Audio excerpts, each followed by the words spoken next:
Hi, நான் மேகலா. வாஸ்து கிரகலட்சுமிக்கு அபிஷேகம் எப்படி செய்வது? வாஸ்து கிரகலட்சுமி ஃபோட்டோவை நம்ம வீட்டோட நிலவாசலுக்கு மேலே வீட்டுக்குள்ளே வர்ற மாதிரி நம்ம மாட்டி வச்சுருப்போம்.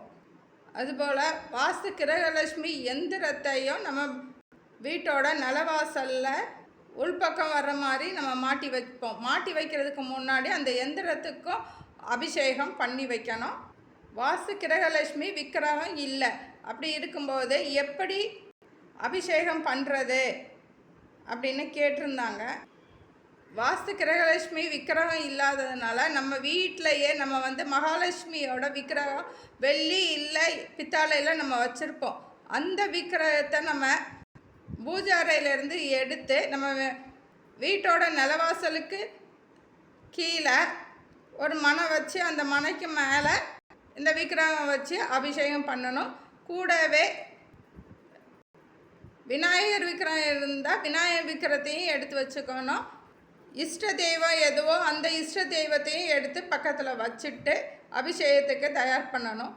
வாஸ்து கிரகலட்சுமி அபிஷேகம் பண்ணுறது, கலசாபிஷேகம் பண்ணுறது தான் ரொம்ப நல்லது. அபிஷேகம் பண்ணுறதுக்கு என்னெல்லாம் தேவையோ அதெல்லாமே நம்ம வீட்டோட நிலவாச பக்கத்தில் வீட்டுக்குள்ளே எடுத்து வச்சுக்கணும். அபிஷேகம் பண்ணுறதுக்கு கலசத்துக்கு தண்ணியும் பன்னீரும் கலந்து கலசம் தயார் பண்ணி வச்சுக்கணும். அபிஷேகம் பண்ணுறதுக்கு பசும்பால் பன்னீரும் தனியாக எடுத்து வச்சுக்கணும். தேங்காய் தண்ணி, மஞ்சள், விபூதி, நவரத்தினம், நவதானியம் இவ்வளவும் வீட்டோட வாசலில் எடுத்து வச்சுட்டு அபிஷேகம்லாம் பண்ணிவிட்டு நம்ம ஊதுபத்தி, சூடம், சாம்பிராணி இதெல்லாம் காட்டுவோம். அதையும் எடுத்து வச்சுக்கணும். முதல் வழிபாடாக கணபதி வழிபாடு செய்யணும். ரெண்டாவது வழிபாடாக குலதெய்வ வழிபாடு செய்யணும். மூன்றாவது வழிபாடாக இஷ்ட தெய்வ வழிபாடு செஞ்சுட்டு நாலாவதாக வாஸ்து கிரகலட்சுமி வழிபாடு செய்யணும். அபிஷேகம் பண்ணுறதுக்கு வாஸ்து கிரகலட்சுமி எந்திரத்தையும் எடுத்து வச்சுட்டு நம்ம பூஜை அறையிலேருந்து மகாலட்சுமி விக்கிரகம் வச்சுருப்போம்ல, வெள்ளி இல்லை பித்தாளை, அந்த விக்கிரகத்தையும் எடுத்து வச்சுட்டு அபிஷேகத்துக்கு தயார் பண்ணி வச்சுட்டு அபிஷேகம் பண்ணும் பொழுது வாஸ்து கிரகலட்சுமி மந்திரத்தை சொல்லிகிட்டே அபிஷேகம் பண்ணணும். ஓ வாஸ்து கிரகலட்சுமியே நமக அப்படின்னு சொல்லணும். முதல் அபிஷேகமாக பாலாபிஷேகம் பண்ணணும். பால் பசும்பாலாக இருக்கிறது ரொம்ப நல்லது. ரெண்டாவது அபிஷேகம் பன்னீர் அபிஷேகம். மூன்றாவது அபிஷேகம் மஞ்சளை தண்ணி பன்னீரில் கலந்து நல்லா கரைச்சிட்டு அபிஷேகம் பண்ணணும். நான்காவது அபிஷேகம் தேங்காய் அபிஷேகம். தேங்காயோட உள்ள தண்ணி இருக்கும்ல, அந்த தண்ணியை வச்சு தான் அபிஷேகம் பண்ணணும். தேங்காய் வச்சு அபிஷேகம் பண்ணக்கூடாது. அஞ்சாவது அபிஷேகம் விபூதி அபிஷேகம். விபூதியை தண்ணிலையோ எதுலேயும் கரைக்காமல் அப்படியே தூவி அபிஷேகம் பண்ணணும். அபிஷேகம் பண்ணிவிட்டு அதில் மகாலட்சுமியோட விக்கிரத்துக்கு முன்னாடி நம்ம வச்சுருக்க நவரத்னத்தை மகாலட்சுமி முன்னாடி வச்சு கலசாபிஷேகம் பண்ணணும்.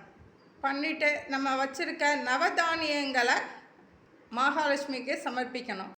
அபிஷேகம்லாம் முடிச்சுட்டு மஞ்சள் குங்குமம் வச்சு பூ செம்பருத்தி பூவால் தான் அலங்காரம் பண்ணணும். செம்பருத்தி பூ பல வண்ணத்தில் இருக்குது, ஆனால் சிவப்பு செம்பருத்தி பூவால் மட்டும்தான் வாஸ்து கிரகலட்சுமியை வழிபாடு பண்ணுறதுக்கு பயன்படுத்தணும்.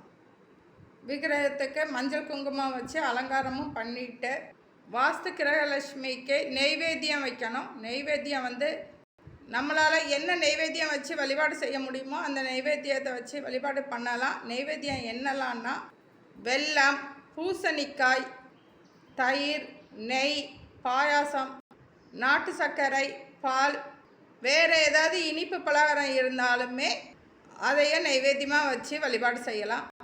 வாஸ்து கிரகலட்சுமியை வீட்டோட தலைவாசலில் வச்சு வழிபாடு செய்தால் நம்ம வீட்டில் இருக்க வாஸ்து தோஷங்கள்லாம் நீங்கி வீட்டில் சுப காரியங்கள் இனிதே நடைபெறும். எல்லோருக்கும் வாஸ்து கிரகலட்சுமி ஆசி கிட்டட்டும். தேங்க்யூ.